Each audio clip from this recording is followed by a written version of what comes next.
Hi, I'm here with Eric Ries. Eric's down in New Zealand for the Webstock conference. So welcome to New Zealand, Eric. Thank you very much. And can you tell us a little bit about yourself and what you're going to be speaking about at Webstock? Sure.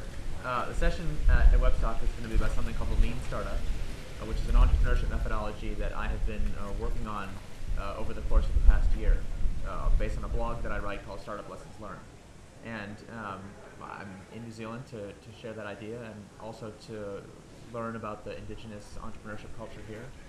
One of the really cool things about having been a blogger that's had some success is it's really been the opportunity to travel to different cities and meet entrepreneurs all over the world. It's been very cool. Cool. So what is the experience that you've had with startups? I mean, have you had startup businesses yourself over the last decade? Yeah. The most recent startup I did was called IMVU, which is a 3D avatar social network virtual currency business that has been somewhat successful.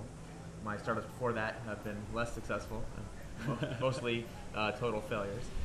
But part of at least my experience of moving from just a technologist, just someone who was a software engineer, and thought of the work that I did strictly in technical terms, to become involved in entrepreneurship, in understanding that in order to create a new product successfully, it can't just be a matter of technology. You have to really get into the human factors behind it, and then have that now kind of come full circle and getting to work with a lot of startups has really been a really fun journey. So what you touched on there, is that something that you learnt yourself through the progress of running your own startups, or is that kind of a retrospective thing when you turn around and say, okay, well that failed and this is kind of the reason why? Yes, I mean understanding why things failed is actually what's important.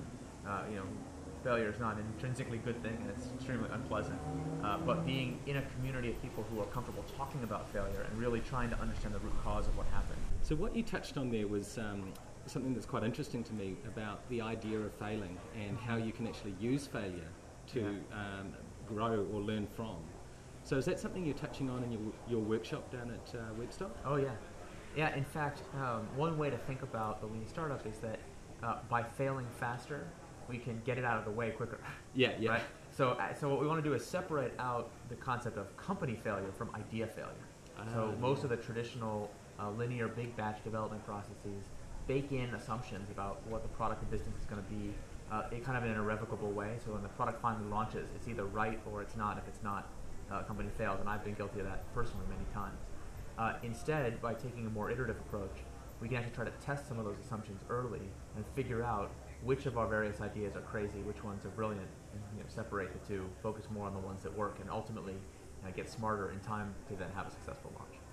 So the material that you've been creating, does that cover how to actually coach or work with venture capital around the concept of failure? Because I mean, obviously it works well from a person who's building the business. Yes. But how do you work with a VC who's saying, it's my money, I don't necessarily want you to...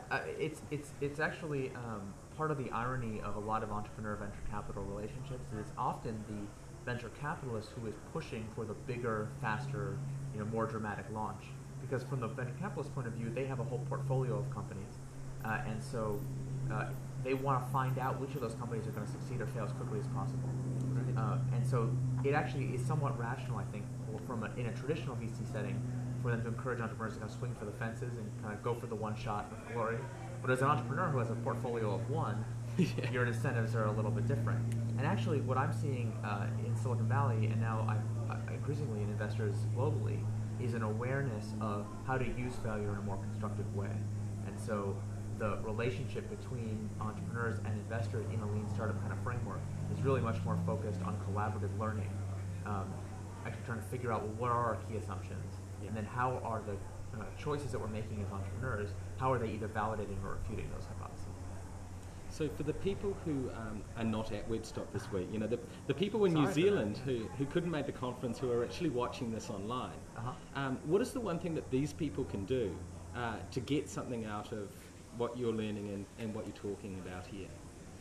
Well, I think one concept that we're going to spend some time on at the workshop is this idea of the minimum viable product, or MVP, and there's been a fair bit written about it online now.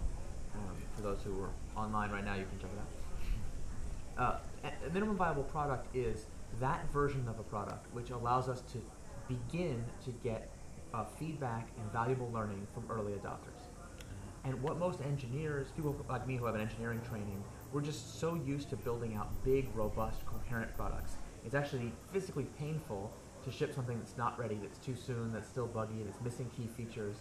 But minimum viable product is a way to do that in a disciplined way. So instead of just saying, well, we'll just throw stuff on the wall and see what sticks, instead we'll say, all right, we're going to be disciplined about releasing features in a certain order.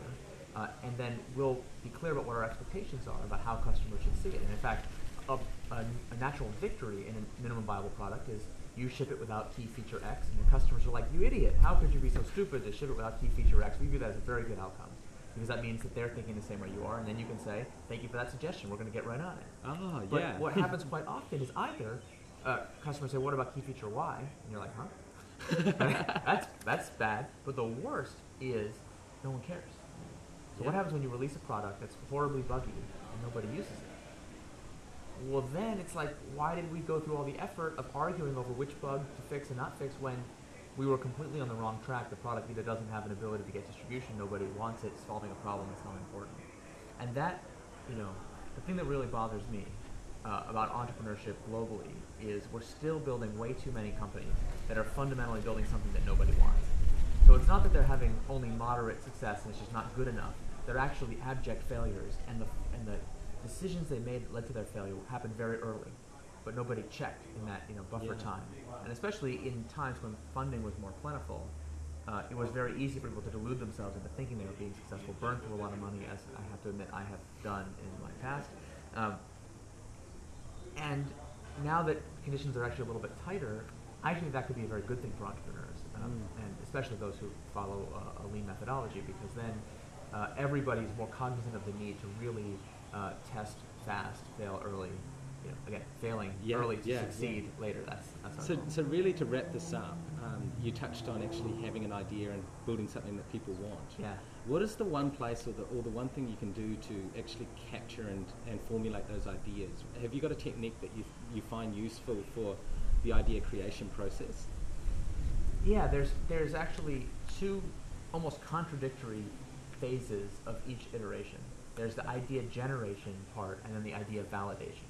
Yeah. Right? And they're both really important, and neither works without the other. So sometimes people get confused and think, now that I can do A/B split testing, now that I can do the kind of deep analytics that is possible through Kissmetrics or Google Analytics, something like that, they sort of go like, entrepreneurship is an optimization problem. I just keep validating. But if you're on the wrong track, all metrics can tell you is not working. It can't tell you ultimately what worked. And actually, I'm a big believer in user-centered design and kind of in-person customer interviews.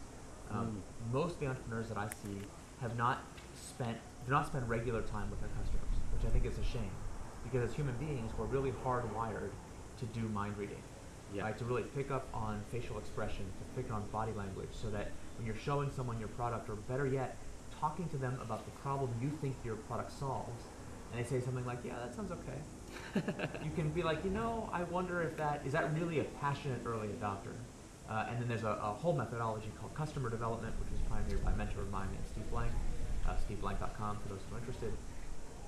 Customer development is a parallel process to product development that's all about answering those questions in a systematic way. Well, fantastic. Well, thanks, Eric. And, my pleasure. Yeah, great talking to us and coming down to New Zealand, and I hope you enjoy the conference. Yeah. Thank you. Thank you.